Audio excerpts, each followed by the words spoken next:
There's a fairly new feature inside of Photoshop, and that's your frame tool. I'm going to go ahead and duplicate this layer here, Command or Control J. Okay, and we're going to go over to the frame tool right here. I'm going to click on it, and once it's targeted, I can draw out my frame within the photograph here and watch what happens. I'm going to turn off the bottom one there, and what it's done is it's framed off the imagery inside the frame. Everything else is going to go transparent outside. So basically what it's doing is it's creating a type of a vector mask. Now we can edit the frame and the fruit individually. So if I go over to the frame and double click on the frame, as you can see, it's highlighted while the fruit is no longer highlighted on the layer.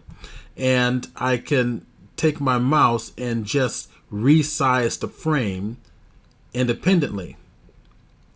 If I want to reframe them both, I'm going to hold the Shift key and select them both.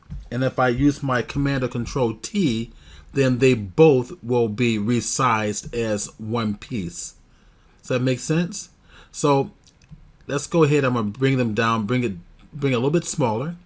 And I'm just going to double click on the fruit. And now we can resize the fruit, or actually reposition the fruit within the frame. Command T, I can resize the fruit within the frame. So this might be a nice little feature you might want to utilize for some of your assignments when we start doing some of the layout aspects of our work.